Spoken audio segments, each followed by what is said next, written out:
There we go. Okay. Now it's official. There we go. Okay. So you can summarize everything we learned last time as the land belongs to God, the world belongs to God, especially the land of Israel. That's sort of the microcosm, although it's true about every land. And specifically, one way for us to appreciate that is to allow the land to lay fallow during the sabbatical year, Shemitah year, and to not work the land, to allow the land to become ownerless. Anyone can take advantage of the produce of that land, right? It's a little bit of an equalizer, whether you're a big landowner or you're living subsistently hand to mouth during the Shemitah year, you're all lining up for the same ownerless produce. And that's just a reminder of our responsibilities towards others.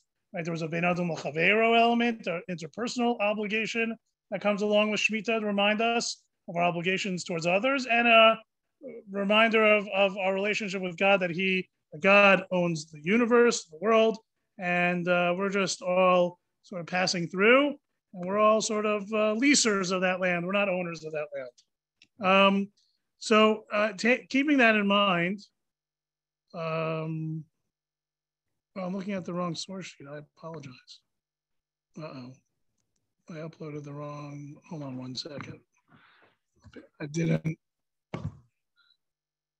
knew it was going too smoothly. Just give me 1 second.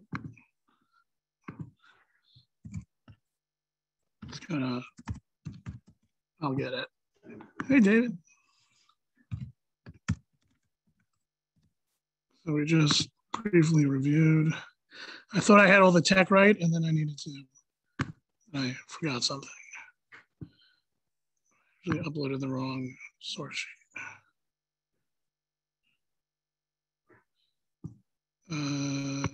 That. Let's go here.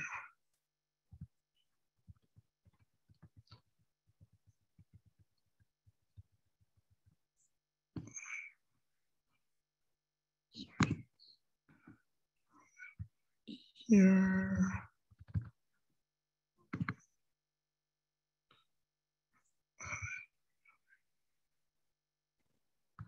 Here.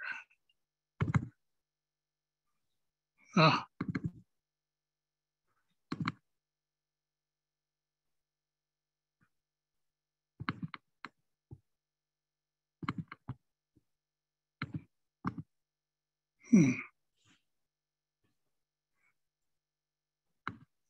Is this working? Well,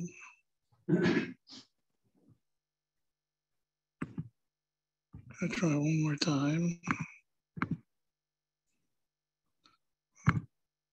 Be right there. Hold on. Why is it not working?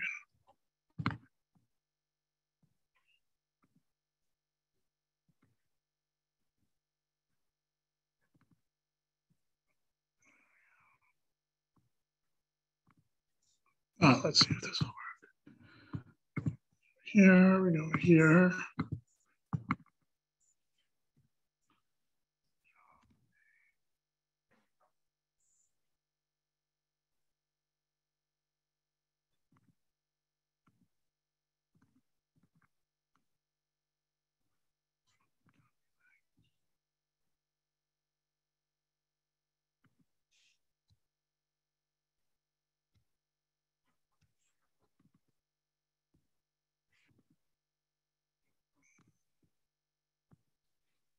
This is when I talked about how good I am at the tech, right? Let's see.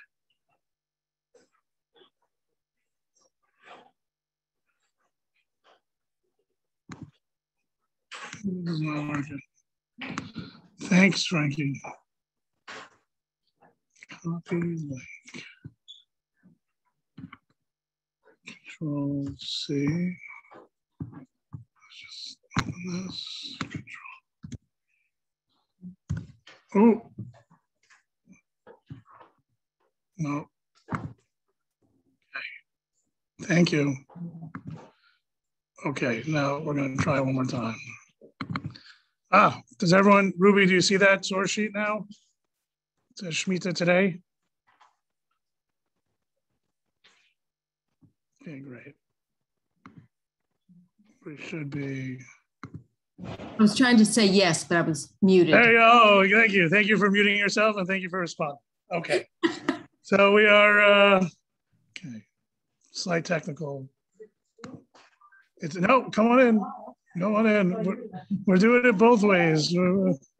I'm sitting because I'm on the computer also. There's source sheets over there. Wonderful. Thank you for coming.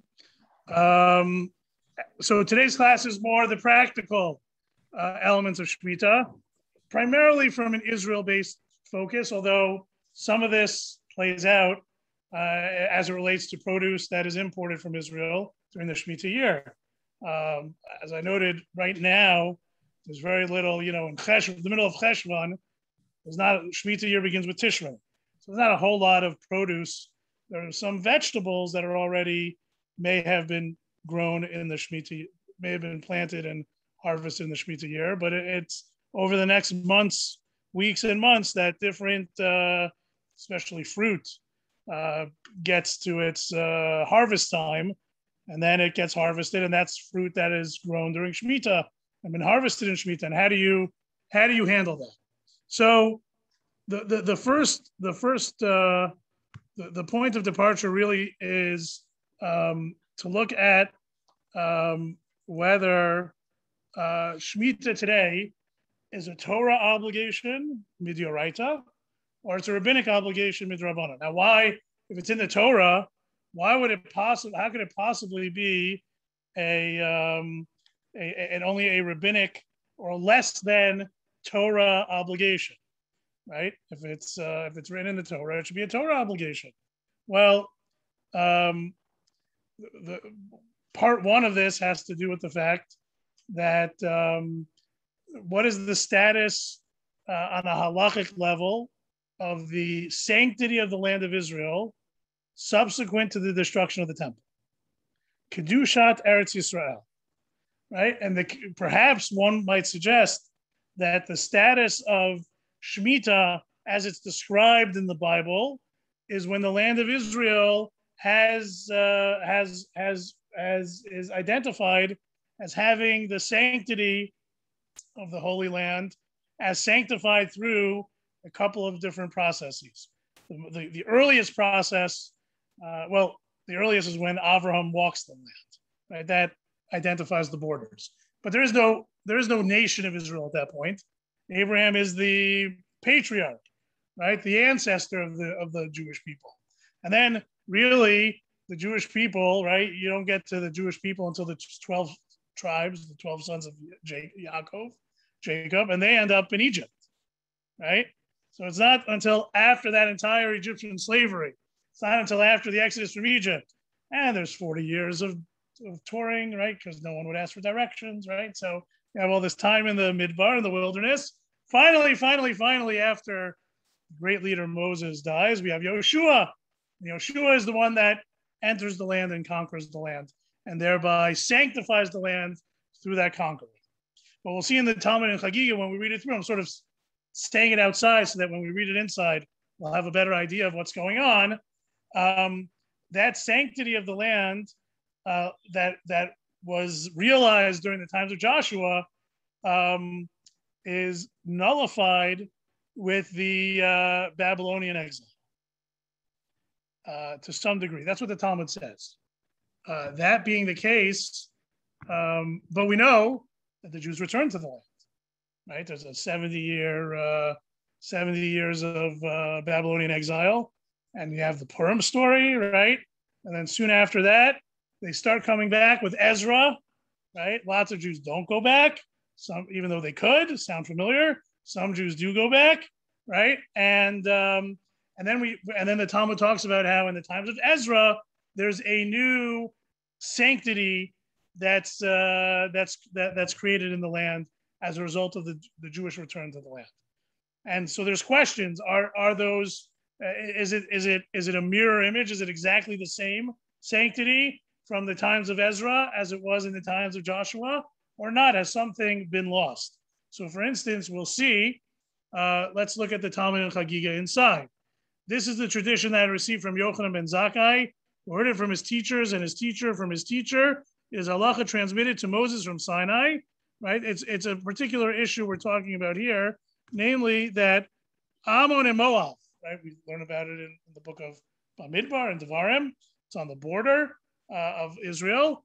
And so the question is, do the agricultural laws of Israel proper apply to the lands of Ammon and Moab? That's the technical issue here, right? So the Talmud says one separates the poor man's tithes in the sabbatical year, right? So the answer is not really, right? It's not considered to be part of Eretz Yisrael. If it was part of Israel, there are no tithes in the year of Shemitah, because as we know, in Israel, all the produce of Israel, all the land, all the produce produced by the land of Israel is lays fallow, is ownerless. So nobody can give gifts, right? Everybody has equal rights to it, like we talked about last time. So why is this what is the reason? Why is it that the land of Ammon and Moab does not have a status of Kedushat Eretz Yisrael? So the Talmud explains those who ascended from Egypt conquered many cities, right? Those who ascended from Egypt, we're talking about Joshua, Yoshua. They conquered many cities, and those who ascended from Babylonia did not conquer them after the destruction of the first temple. So in other words, right, so Ammon and Moab, we know, was conquered by Moshe and Yoshua, but it wasn't conquered in the times, it wasn't settled, let's say, by the Jewish community when Ezra returns after the exile of Babylon. And the Talmud goes on to explain the difference is important because the first consecration of Eretz Yisrael by those who ascended from Egypt caused it to be sanctified only for the duration of the Jewish presence during that period of time, right? So from the time of Yoshua and the judges and the kings, right, until their exile. And that sanctity was so long as there was a continuity of Jewish presence as a result of the Jewish conquest that was led by Yoshua, but not sanctified forever, as that depended on the renewed conquest of the land by the Jewish people. Those who ascended from Babylonia left those cities aside and did not consider them part of Israel, even after the Jewish settlement was renewed there. Right. So it tells us clearly, and this is, if you know Talmudic halachic terminology, the first inhabitants of the land during the time of Yoshua is called Kitchel Shaita, below Kitchel Atilava. Right. It was sanctified for the time in which the Jews had conquered the land, but once they were no longer on the land, it did not retain that level of sanctity. However, the sanctification that took place during the times of Ezra, later on after the first, the Galut of Bavel, was Kitchel Shaita, right? They sanctified it through their settlement, and Kitchel Atilavo, and continued to, and that even after they were expelled, right? Exiled through Rome, right? A few hundred years later. So there's very few Jews. There's never no Jews, but there's very, very few Jews, right? So the Jews didn't own any land. So maybe none of the land should remain sanctified for the purposes of Kedushat Haaretz, right? For tithes and Shemitah. No, because the second time the land was sanctified, times of Ezra, it applies not only when the Jews are inhabiting the land, but even after the Jews have been exiled and have yet to fully return. Why is that? So, and this is spelled out if you look at the second source, the Rambam, the laws of Trumot. All the lands that the Jews who ascended from Egypt took possession of were sanctified in the first consecration of the land. However, when they were exiled, that sanctity was nullified. The rationale, this is what I wanted us to see, is that the initial consecration came about through the conquest, through the war, right? So the Jews won, and then the Babylonians won, right? So if it's based only on conquest, who's the winner? Well, the Jews are the winners. The land is sanctified. When the Jews are the losers, then the land is no longer sanctified. That's what Maimonides, that's what the Rambam writes. Hence, its consecration was effective for the time it was under their rule, but not for all time. Kitchel Shaita, for the time in which Jews were ruled over the land, below Kitchel Atilavo, Once the Jews have been displaced from that land, all bets are off. When, by contrast, the descendants of the exiles in the times of Ezra ascended from Babylon, took possession of a portion of the land, they consecrated it a second time. And people explain the language of the Rambam by saying, whereas the first conquest was done through warfare, so when they lost the war, they lost the sanctity of the land. The second was accomplished through what's called a chazakah, right? Ownership. How did they demonstrate their ownership over the land? By settling the land. That's very much, we see that today. There's land that is settled by Jewish families and Jewish communities, right? Almost irrespective of what provenance or background or history of that land. What are the facts on the ground? The facts of the ground are if they're Jewish populated, then it's Jewish land. If it's populated by other people, then it becomes more of a problem, as we see in parts of Israel today. So if that's the case, so the land that was settled in the times of Ezra retains its sanctity even after, let's say, the exile of Rome, hundreds of years later. So that being the case,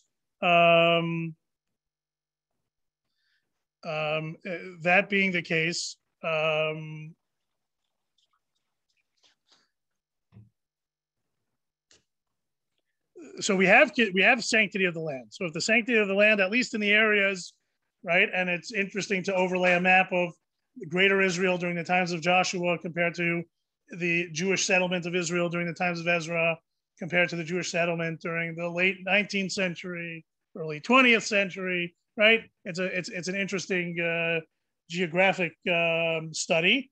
But those areas that were re-inhabited in the times of Ezra should retain sanctity to this day.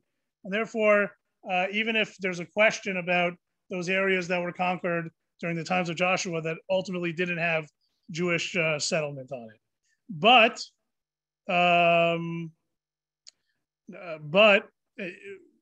So that doesn't, from there's no clear indication as to whether Shemitah today should be rabbinic. Shemitah should be from on a Torah level. The sanctity of the land that was inhabited since the times of Ezra is a valid, acknowledged type of kedusha, and therefore Shemitah should be operable as described in the Torah. The problem is the Talmud and Gittin. It actually relates to next class. We said we're going to spend one class on the cancellation of loans, right? Cancellation of loans. So that's what we're gonna see this again, but we need it for this week's class. The Talmud and Gittin. It talks about how Shemitah cancels loans. Came along Hillel, right, and said we're gonna avoid the cancellation of loans through a prusbul, right? You're not going to collect your loan. Rather, you're going to hand it off to the Beit Din and an entity, and the entity is going to be able to hold that loan so that it's not canceled with the end of Shemitah, and then afterwards give it back to you, and you're going to be able to collect your loan. And Hillel had all types of reasons, and we're going to talk about it. But the major question that the Talmud asks in Gittin 36a is as follows, starting with the bold words towards the middle of the first line. But is there anything like this, whereby Torah law, the sabbatical, right, year cancels the debts, but Hillel instituted that does not cancel the debt, right? Like, how do you do that, right? The Torah says the sabbatical year cancels debts. Oh, Hillel said no, it doesn't. You can't do that. You can't abrogate an explicit Torah law on the books, right? So Abaye said the Brisa is referring to the sabbatical year in the present, right? Already in the times of the Talmud, right? Close to 17, 18, 1900 years ago, right? And it is accordance with the opinion of Rabbi Yehuda Nasi. So what's the opinion of Rabbi Yehuda Nasi, Judah the Prince, right, the compiler of the Mishnah, right? So it's an early opinion. It's taught in the Brayta of Rabbi Yehuda Nasi says, we're sort of in that second paragraph, the verse states that in the context of the cancellation of debts, and this is the manner of the obligation, Zed Dvar Hashmitah Shamot, right? So it uses the word Shemitah twice. Zed Dvar Hashmitah Shamot. You can look at it, Dvarim chapter 15. The verse speaks of two types of abrogation. One is the release of land and one is the abrogation of monetary debts. What's the release of land? Well, we know that Yovel, which we're not going to really talk about, Yovel, the Jubilee year, right? You shall proclaim freedom upon all of its inhabitants, right? Slaves go back, slaves go free, right? And Jewish slaves, and even if their sentence is not up, and ancestral lands of Israel go back to their original owners, right? Right. So when somebody sold land, except there's exceptions, Batei Arechoma, Parshat Bechukotai, not for now, but otherwise, you sell land in Israel, it's at most a 49-year lease. By the way, I think that's like when they sell land in Israel now, right? It's a 99-year lease. Like nobody owns the land, right? You have rights to the land, and you own like JNF owns property and the state of Israel owns property, but everyone else owns, the rights to the land and whatever is built on that land. So it's a little different, but it's not so different. What was that? Yeah, like the whole country's a co-op, right? Yeah, it's interesting like that. And by the way, that's for all its inhabitants. It's not a Jewish Arab thing. It's nobody really owns the land. It's the Jewish people own the land. Anyone who put money in a blue box, right? Charity box like JNF, we all own the land. But that being the case, we have so we say when is Shemitah biblical, whereby it cancels debts and we don't care. Like with all due respect to Hillel, he can't come along and say that doesn't happen. The Torah says it happens, but only when Shemitah is operable on a Torah level. When is that? When the Jubilee is operable on a Torah. When the Jubilee is operable. When the Yovel, right, is operable. If the Yovel is not operable, then Shemitah no longer has its biblical status. It's now a step lower, and then Hillel can come along. Right? If it's no longer biblical, it's rabbinic. So the rabbis are the ones that are mandating it. The rabbis are the ones that can manipulate it. Right? So that's what we see here. And so nowadays, with the Jubilee years no longer practiced, the idea of cancellation of loans is only rabbinic, is not biblical, and Hillel's Prusbul has room to work. Now, why is it, just the last step here, why is it that Yovel is no longer operable? So there's sort of a practical reason. Right? People talk about how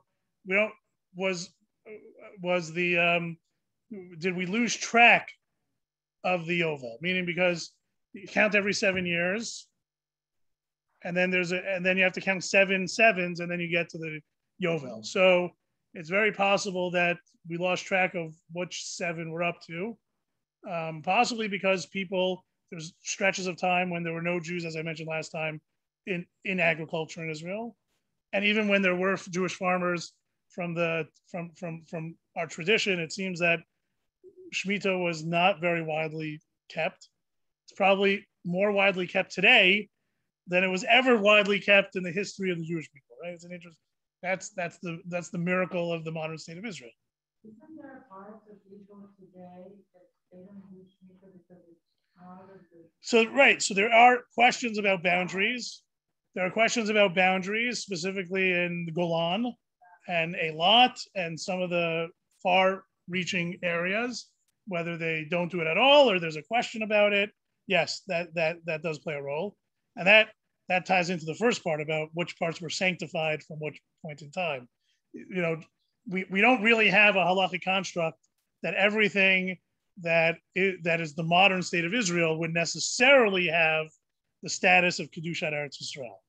There are some who hold that in Eilat you keep 2 days of Yom Tov because it's not, it never really caught on, but it's out there as like so that is certainly worth noting.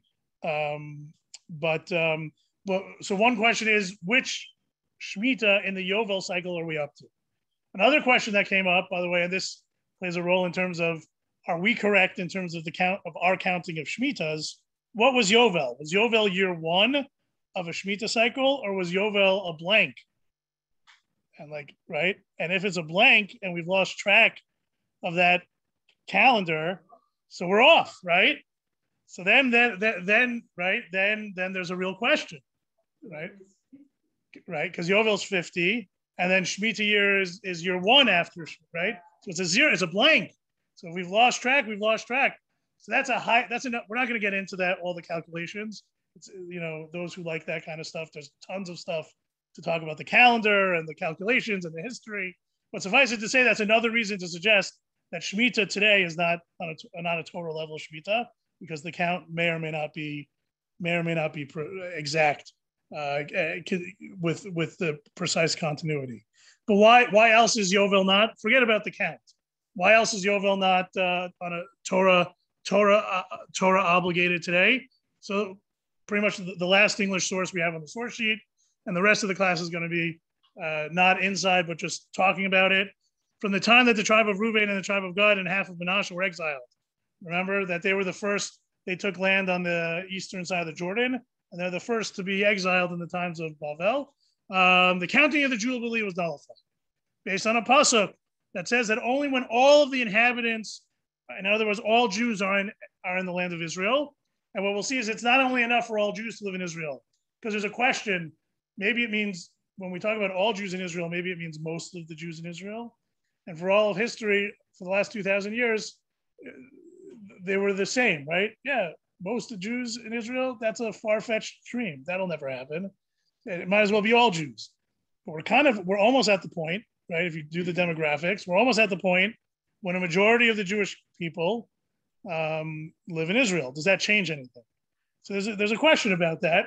We're going to go with the approach that the understanding of these psukim and erechin teach us that not only do most Jews need to live in Israel, but the tribes have to be identified, and the Jewish people have to live in the land according to tribe.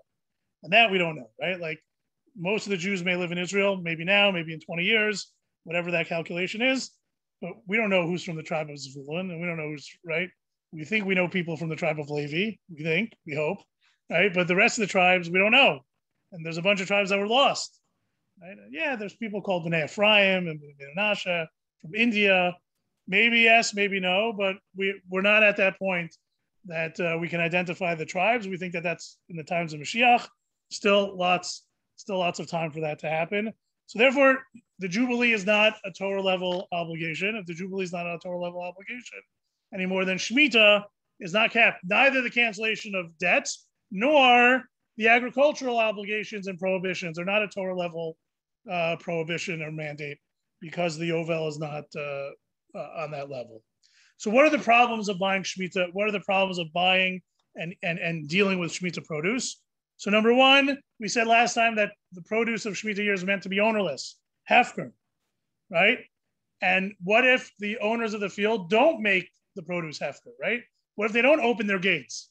What if they tell people to stay away? What if they say private property? What if they don't change the way they act in year 7 and they act the same way they act in the other 6 years? So there's an opinion, Rabbi Tam, who holds that if the produce is not made ownerless by the owners of the field, then it's prohibited to eat that produce. There's an Isser Achila. Right? It becomes treif to eat produce that was not made hefker, that was not made ownerless for the Shemitah year. Interesting idea. Similarly, the Ramban writes that produce that was grown, you're not allowed to work the field, right? You have to make it ownerless, and the farmers that own the land are not supposed to work the land, right? So the Ramban says if produce is cultivated through prohibited activities of labor in the Shemitah year, that also makes it treif. There's an Isser Achila, there's a prohibition of eating such fruit. Now, who is this prohibition on? Some say it's only on the farmer, right? So the rest of us, as long as we're not the farmer, as long as we're not the ones that didn't make the produce ownerless, as long as we're not the ones that were working the fields, right? The farmer did something wrong. Does that impact us? Does that impact our ability to eat from the farmer, to buy from the farmer? So some suggest no. Many others suggest that there's a prohibition of strengthening the hand of those who did something wrong. Right? You shouldn't buy from the farmer, even though there's no Isser Achila on those who didn't work the land or don't own the land, like the farmers. Nonetheless, by trading in produce that was done in a prohibited manner, you share in the culpability. right? It's not an Isra Achila for you, but it's nonetheless incorrect. And what was that? Yeah, like right. You've done something incorrect. You've aided and abetted. You've aided and abetted. And also another problem is that the halacha is that if you pay for fruit that has the sanctity of Shemitah on it, that money itself becomes sanctified, and you can't use it for anything. There's restrictions on that, right? So it's a big mess, right? Not only does the money become sanctified, but the fruit retains its sanctity, and so everything is limited. There's lots of rules of if you use money to buy Shemitah produce, how do you what else can you use that money for? How do you it gets very complicated, and therefore we want to avoid that, right? The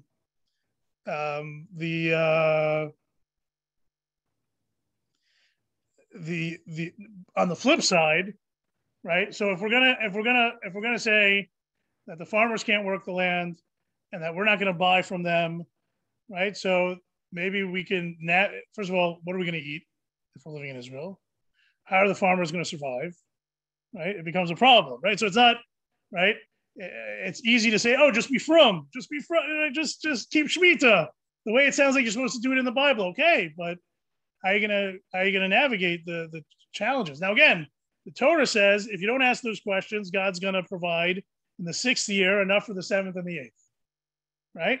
Okay, so maybe one day we will be worthy of such a blessing. But on the other hand, Ein somchen al hanes. You can't rely on a miracle. So how do you navigate the issues that are associated with the fruit of Shemitah year, and how do you bring that to market?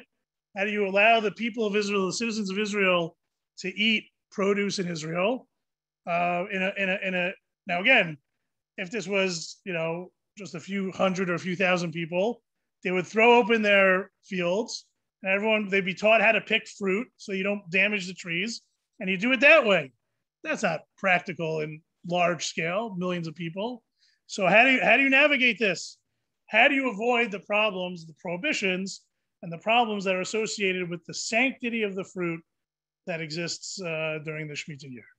And I started with the conversation about the rabbinic level of the Shemitah, because some of the suggested ways of navigating the problem are predicated on the fact that Shemitah Bizman Hazeh is not a Torah level prohibition. It was rather a rabbinic idea. And the first one that we'll deal with is Heter Mechira. What's Heter Mechira? Heter Mechira is similar to selling your chametz. The mechanism, the background is different, but that's not for now. Right? How do you avoid owning chametz when you want to maintain access to chametz? You sell it to a non-Jew for the duration of Pesach. How do you maintain access to produce and your lands during the year of Shemitah, when produce of Shemitah is limited and sanctified? Otherwise, if it belongs to a Jew, so you sell it to a non-Jew, right? Just so we understand, Heter Mechira produce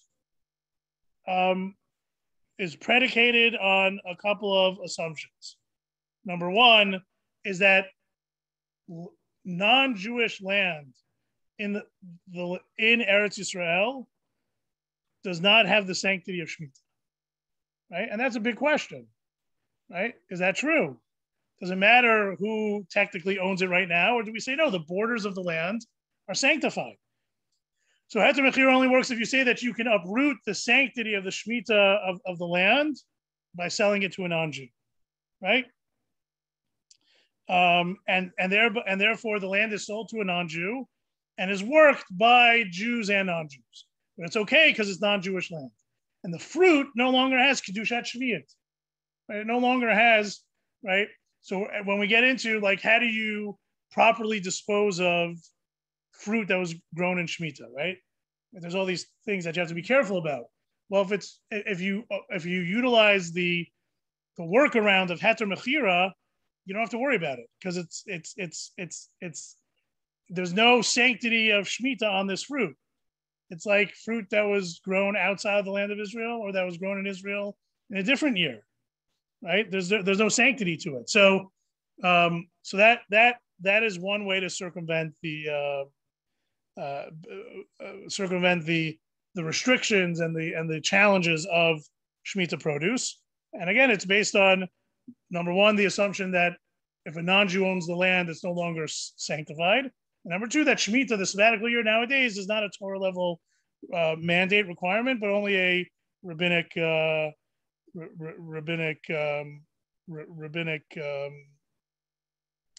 prohibition. But it is in the Torah. Shemitah is in the Torah, right? But the only thing is, Shemitah is connected to Yovel in the Torah. So if there's no Yovel, there's no Shemitah on a Torah level. That's what we were saying, and therefore, and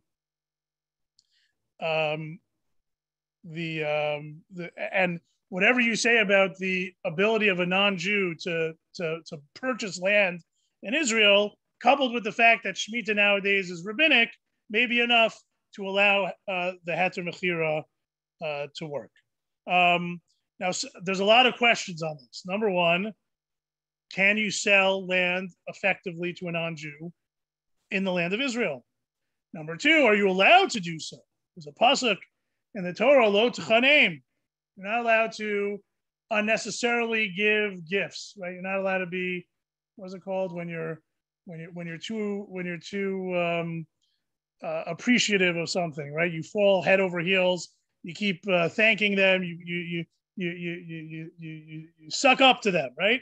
So the Torah says, "Lo tchanem," you're not allowed to suck up to the local inhabitants, right? You either have to wage war with them, or you have to make a treaty with them, right? There has to be an understanding of who's the boss, right?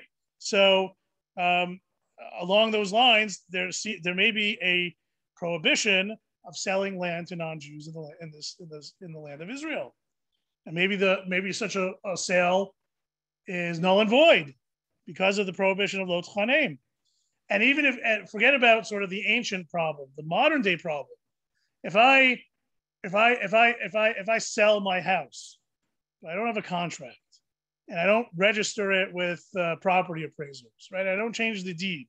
I didn't do anything, right? So some are bothered by the fact that when you sell land to a non-Jew for the purposes of avoiding Shemitah, you don't re-register it in the land registry of Israel.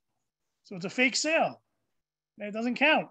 By the way, when we sell our chametz, if you look at the document that gives me power of attorney, we add in a line that it works. What we're doing, however we're doing it, we don't necessarily, you don't understand. I may not understand, but whatever we're doing is consistent with halacha and the laws of Florida, right?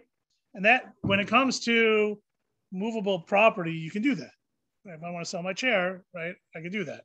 When it comes to real estate, it becomes more of a problem, right? And so some suggest, how can Heter Mechira work? Do you re-register the land in the Israel Land Registry?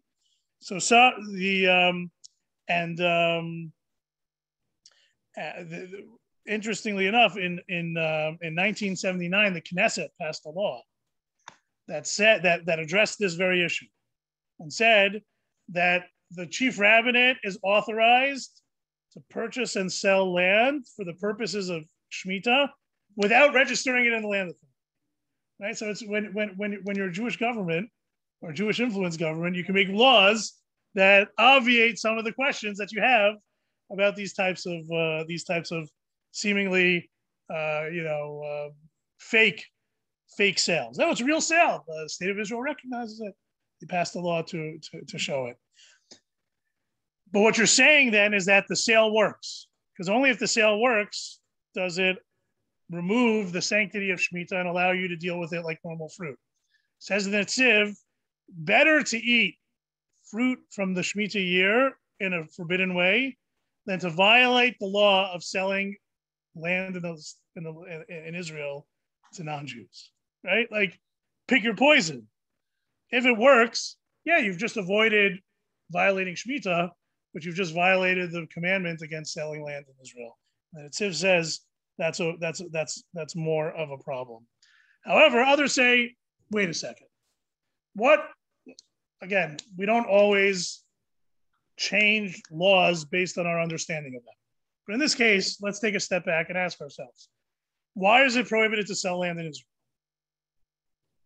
Because we don't want to weaken the Jewish claim and the Jewish rights to the land. That makes sense.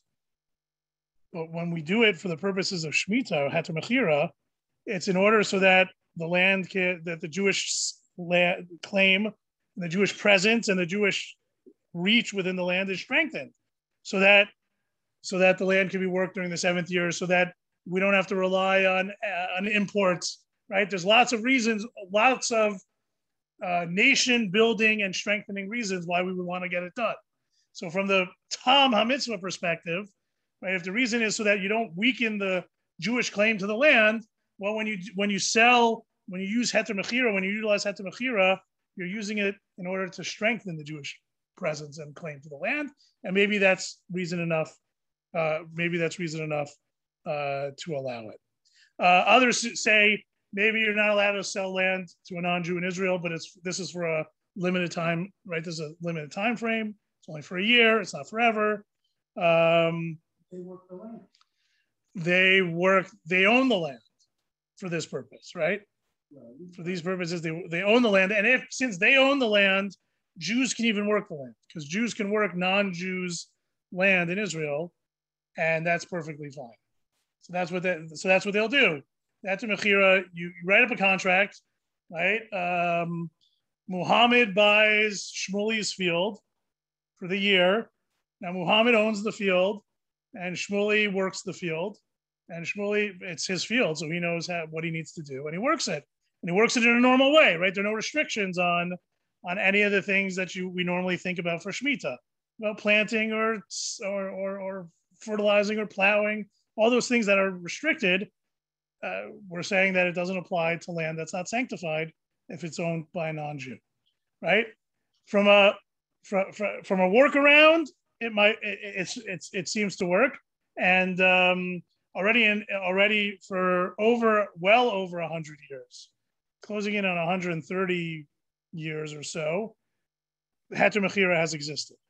And Rav Kook, when he was the chief rabbi of Free State Palestine, said that you can rely on it, although he said it's not ideal. It's what we call Horat Shah, right? Because there's a great book, Rebels in the Land of Israel. I'll lend it if anyone wants it. It's a great Shemitah year book to read. It's about the Moshav of Maskeret Pachim. There was a bunch of Russian religious Jews who were brought over by Rothschild, and Rothschild was adamantly opposed. And then Shemitah came. They said, "We're not working the land." Rothschild said, "If you don't work their land, I'm going to throw you off the land." So there was this very tremendous tension. One of the Shemitahs in the 1880s, maybe 1890, and so Rav Kook weighed in and said that this is a legitimate approach with the Heter Mechira, but it's not ideal. And what I would just say, forget about the halachic minutia that we've talked about a little bit here. Does the sale work? Is it okay? It's only a short time. Does it remove the sanctity of the land? Does it remove the sanctity of Shemitah? From a Zionist ideal, that's very problematic, right? That the way you're going to be able to farm and cultivate the land of Israel is by selling it to non-Jews. Right? Maybe you have to, but it doesn't. There's something. What's the word in English? It's pasnish, right? It's just, it doesn't sit right. Right. Well, that we actually, this summer when we were doing some tshuvos, we talked about about the Israel Electric Company. Some people don't rely on it at all on Shabbos. They have generators. Bnei Brak is full of generators because they won't use the electric company because it's not only run by non-Jews. And sometimes there's emergencies, but lots of times there's not. So how do you navigate that? But you're right. It's this idea that it's a little bit anathema, right? It goes against our beliefs that you'd have to that the only way to survive and to thrive in the modern Jewish state is to do it in a way that relies on something on non-Jews. Is that really the ideal? Maybe it was a necessity, but is it really the ideal? And that's what it boils down to. So today there's Heter Mechira. Presumably, whatever produce is exported is Heter Mechira, because otherwise you run into you run into tons of problems about the Shemitah There's only a certain period of time that you can eat Shemitah produce that has the sanctity of Shemitah. So if it comes in as heter mechira, there's no sanctity on that food, right? It could be treated. It's relatively simple, and that's probably what's there. And for a long period of the modern history of Israel, it was the go-to, but not without its detractors. Chief among those detractors was the Chazon Ish. Chazon Ish comes to Israel in the 1930s, goes to Bnei Brak when it's like one street, right? Sets up shop there and becomes the real Gadol Ador and Posek of certainly the Haredi community, but whose voice could not be ignored by any segment of the community. And he was he felt that heter mechira was very problematic. It continued to exist within the official confines of the Jewish state, but it was nonetheless somewhat controversial, certainly among certain segments of the Jewish world.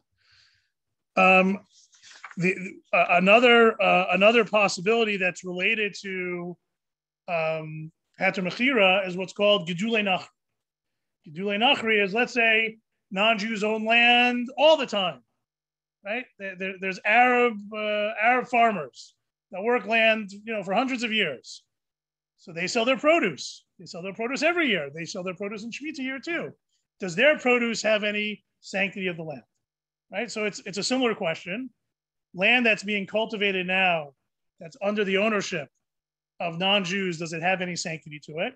And if not, if we're saying that it's okay by heter mechira, right? So we'll say it also that not only land that's owned by a non-Jew in year 7, but land that's owned by a non-Jew all years of the calendar of the Shemitah cycle can be applied. And this is based on the Beit Yosef or Yosef Cairo, who held that if a non-Jew already owns land in Israel, Shemitah is not applicable to his land or to his produce.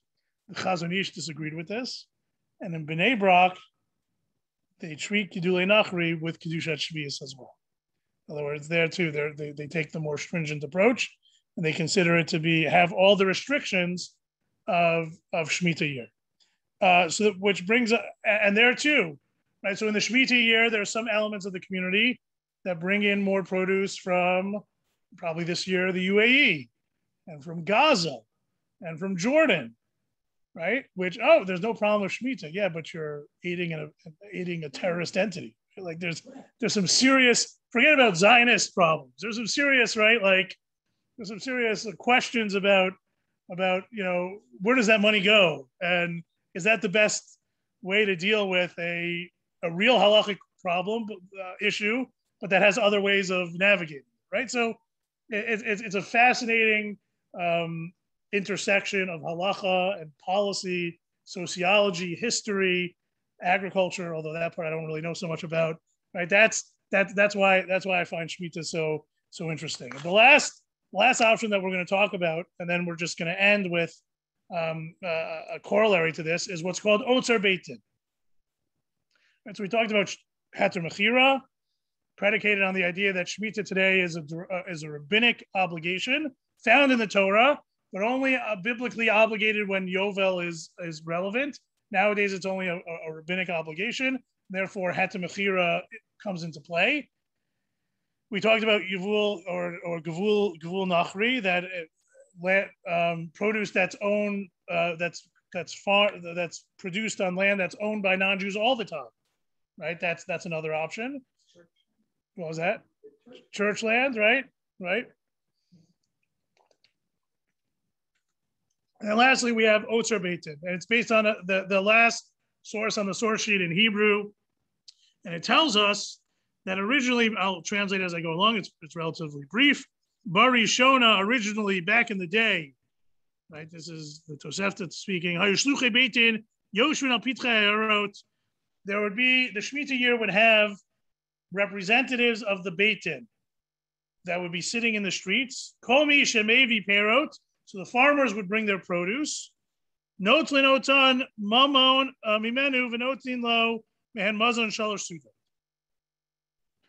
They bring them produce, And the Beit Din would be authorized to provide everyone with a living, with enough food for 3 meals.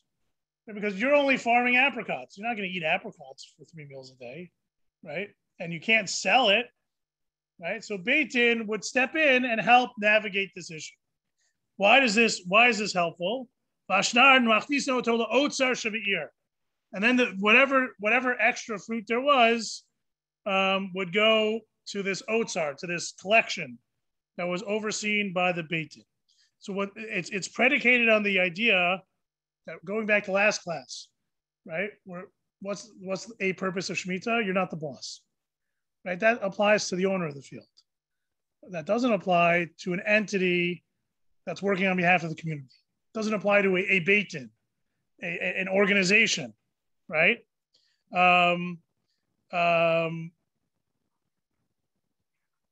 But those who are, but if you're not the owner of the field, a lot of the restrictions of Shemitah don't apply, including harvesting, right? Harvesting as an expression of your ownership of the field is a problem. Harvesting so that, right? Remember we said that we talked about this last week, so I want to just distinguish 2 ideas. Remember we said last week that the owner of the field is not allowed to work the field so that he creates more produce that he can give to the poor, right? We said that's not allowed. But if it's not the owner of the field that's working the field, but it's an entity that's working on behalf of the community, well, the Tosefta seems to be saying that's not a problem. Because the problem is when you're doing it as an expression of your ownership, right? I'm gonna produce a lot of vegetables and fruit in my field, so I can give them as a write-off to the poor. No, you can't do that. But Beit Din may be able to do that. When Beit Din gets in, so how does Beit Din do this? Well, they're going to need workers. Beit Din, the rabbis of the Beit Din are not going to be able to work, so they have to hire people. Who do they hire? They hire the owners of the field. They're the ones that know how to do it, right? But so now the person who normally thinks he's the boss is now the worker. Who's the boss? The boss is Beit Din, right? And how does he survive? Well, Beit Din pays them. Where does Beit Din get their money? Well, selling the fruit. But they can't sell the fruit. If you sell fruit, it's a problem. Even Beit Din's not allowed to sell fruit. So they give the fruit as a gift. Now, it's kind of like the way I think of it is, you ever watch infomercials? You get the second one for free, but you have to pay $29.99 for shipping and handling, right? It's not free. So that's Otzer Beit Din. Otzer Beit Din is the fruit is free, but for this system to work, the only way we can get it to market is if we have someone to pay for the labor. So you're going to have to pay for the labor. Now, there's always questions about, does that mean that the price of produce is less for Otzer Beit Din? It doesn't always work out that way. The quality of the fruit of Otzer Beit Din is not as good because we're not allowed. Beit Din limits itself to just harvesting the fruit, not to doing all those things that the farmer, if he's trying to make a buck, is going to try to do to make it as big and as bright and as pretty as it, right? So Otzer Beit Din fruit is generally not as pretty. Sometimes it's cheaper, sometimes it's not. That doesn't always work out, but that's the mechanism. The mechanism is Beit Din runs the field. They hire the owners of the field to be workers in the field, right? A little bit of a switcheroo in terms of who's the boss and who's the employee. It gets harvested in a normal way because when it's for the entity of Beit Din, you're allowed to do it that way.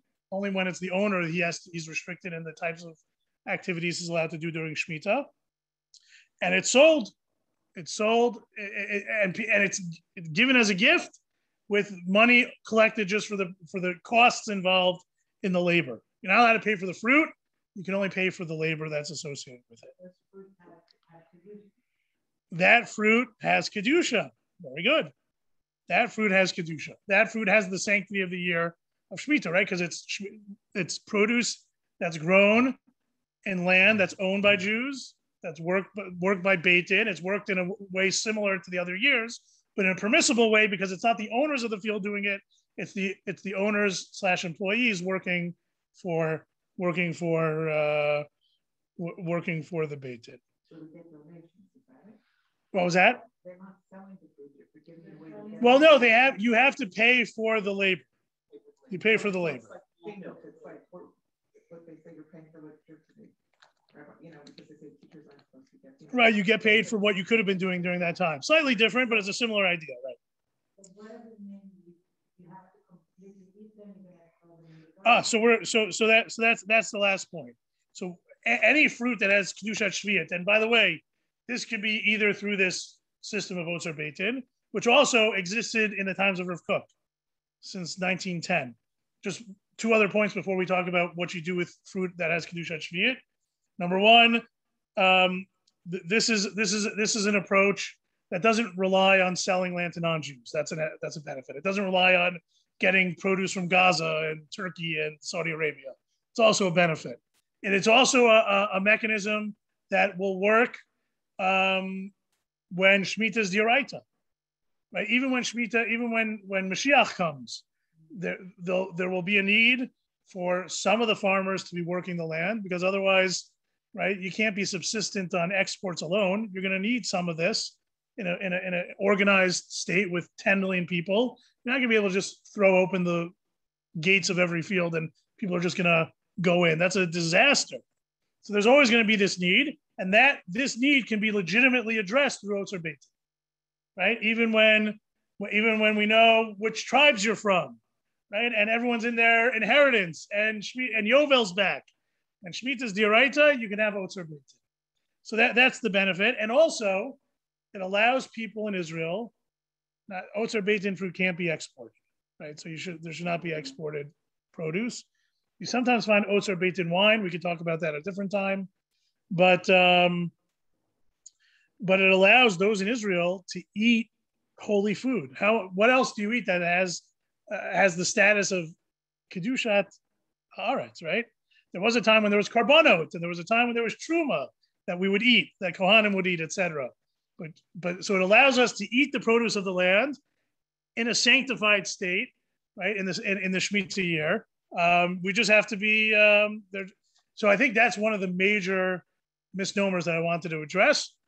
Shemitah fruit can be eaten, not only if you avoid Shemitah, but even if it's done in a permissible way, retaining the sanctity of the Shemitah year, it can be eaten. Right? Eating it's not really a problem.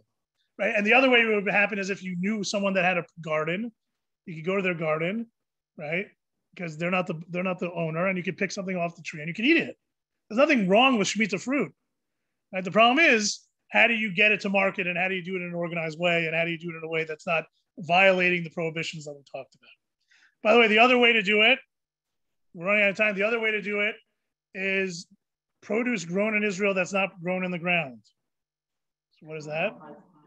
Hydroponic, hothouse, greenhouses, potted plants. All of these things seem to be a way of avoiding the prohibition of Shemitah as well. What's called in the Talmud, atzitz sheina nakov. It's in a plant. It's in a pot, but it doesn't have a hole in it. If it has a hole in it, then it could be, connected to the ground, but it's not connected to the ground. So that's another way. But just in terms of, and that would not have kedushat shviyat.